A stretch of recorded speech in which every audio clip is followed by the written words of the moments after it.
har intelligenstestet mere end 800.000 personer, og resultatet af den store undersøgelse er vist på verdenskortet her. Højst er intelligensen i den nordøstlige ende af verden hos folk med kinesisk, koreansk eller japansk baggrund. Herefter følger indianere, sydasiater og folk fra Mellemøsten klarer sig bedre end sorte afrikanere og indfødte australier, der altså er de mindst kloge i intelligenstestene. Ja, velkommen Lone Frank. Du er videnskabsjournalist på Weekendavisen, hvor du har beskæftiget dig med og beskrevet denne her form for intelligensforskning. Det bliver kaldt ond forskning. Er du enig? Altså nej, jeg vil sige, forskning er forskning, og fakta er fakta. Om de bliver brugt ondt eller godt, det har sådan set ikke noget med forskning selv at gøre. Men selvfølgelig kan man godt forstå, at man kalder sådan noget forskning ond forskning. Og for stuerent er det i hvert fald ikke. Det er ikke rigtig stuerent. Altså så snart det kommer til noget forskning, der ligesom tyder på, at der er nogle biologiske forskelle på grupper af mennesker, så er det, den er meget, meget upopulær. Og hvorfor så det? Jamen, det kan man jo selvfølgelig godt forstå i lyset af, at der står ligesom 2. verdenskrig hen over det på en eller anden måde. Ikke? Fordi vi har, kan man sige, tiden før 2. verdenskrig, hvor man jo talte ugenert om altså undermennesker, ikke? Nogen, der var mindre værd end andre, på grund af et eller andet. Og det kunne så være hudfarve, det kunne være et eller andet kendetegn. Så får man 2. verdenskrig, hvor altså, man har et Ragnarok, man har udryddelseslejre osv. osv. Og så kommer man på den anden side af 2. verdenskrig, så har man FN og UNESCO specielt, der bliver sat i verden for simpelthen at, kan man sige, lave et menneskesyn til os, som hedder alle er lige. Og så skal videnskaben selvfølgelig også, om man lige passes ind, sådan at den ikke på en eller anden måde antyder, at vi er forskellige på nogle områder, hvor vi ikke kan lide at være det. Men hvis man har sagt, at der er biologiske forskelle, så har man nærmest erklæret sig selv som racister. Hvis man er forsker, så er det ikke karrierefremmende. Det er det bestemt ikke. Altså, og de bliver også, når deres forskning bliver angrebet, er det altid også med en sådan en, du ved, man siger, jamen den og den er jo også racist, så derfor laver han den her type forskning. Ikke?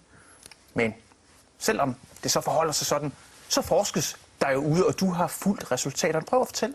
Eller jeg har kigget på nogle af dem. Ikke? Jeg synes for eksempel, det var interessant at opdage, at der i dag i Holland sidder forskere, blandt andet Jan ten Eijnhaus, som en af dem hedder, som laver forskning i jamen, forskellige indvandrergrupper. Hvordan ser det ud med deres intelligens, deres kapaciteter for forskellige ting? Og hvordan ser det ud i første generation, anden generation osv. osv. Og det er jo sådan en forskning, man umiddelbart vil slå sig for munden og sige, kan man godt det? Kan man egentlig godt det? Og noget af det, han så har lavet, er, at han har kigget på for eksempel grupper som marokkanske indvandrere, som man har en del af, indvandrere fra Molukkerne, som man har en del af, hvor man kan se, at jamen, det ser ud som om, og det er altså, vi snakker om tusindvis af skolebørn her, det er ikke en sample på 3 eller 5, det er tusindvis af skolebørn, 10.000, hvor man ser på første generation, jamen der er en ret stor gennemsnits-IQ-forskel på den hvide hollandske befolkning og indvandrergruppen, sådan at marokkanerne for eksempel ligger på 84 i gennemsnits-IQ. Og hollænderne ligger på 100, altså de hvide hollændere. I anden generation ser det ud til, jamen så har man fået en miljøeffekt, der gør, så man er oppe på 88, men ikke 100. Og det hele, kan man sige, knytter jo an til en meget ældre forskning, som var det, der satte hele balladen om IQ-forskning i gang. Ja, der er foretaget store amerikanske studier, der er foretaget rigtig mange studier over hele verden. Ikke? Men det, der satte gang i balladen, var en bog, der hed The Bell Curve, som kom i 94, Murray og Hernstein. 2 forskere, amerikanere, som egentlig faktisk bruger den her bog til at råbe vagt i gevær og sige til amerikanerne, der er ved at ske noget herovre, der er ved at skabes et svælg mellem, om man så sige, en kognitiv elite, sådan nogle høj-IQ-mennesker, ikke? Sådan nogle, som sidder og debatterer i tv og den slags. Og så en, hvad skal man sige, en underklasse af folk, og vi må gøre noget, vi må finde ud af, hvad vi skal gøre ved det.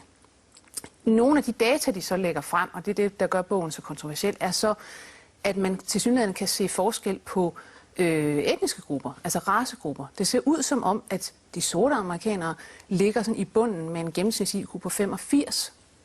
Så har du latinoer ovenpå, som ligger mellem de der 85, og så den hvide befolkning, som ligger på 100, og så har du nogle asiater, som ligger på 105-110, sammen med nogle ashkenazi-jøder. Men hvordan kan man skelne her? Altså, hvordan kan man vide, at det ikke er deres barndom, deres opdragelse, økonomi, sociale ting? Det er selvfølgelig det, man diskuterer, fordi at, hvad skal man sige, der er ikke rigtig nogen, der sætter sådan det store spørgsmålstegn ved, at der er de her forskelle. Altså man kan måle dem. Nogle er klogere end andre. Og man kan måle dem over overvis. Det er ikke bare sådan en enkelt måling, man kan se det på. Så skændes forskerne selvfølgelig om, jamen hvad er årsagen? Altså, der er nogen, der siger, jamen det er højst sandsynligt fortrinsvis genetisk, fordi IQ er en egenskab, der faktisk er 60-80% arvelig, med mindre at man er ude i, at man har sådan noget med underernæring og ting og sager, som jo er en miljøeffekt, der gør meget, meget stor skade på ens IQ. Okay, så du har den her gruppe, der siger, at det er fortrinsvis genetisk. Så har du nogen, som siger, det kan simpelthen ikke lade sig gøre, om så må sige,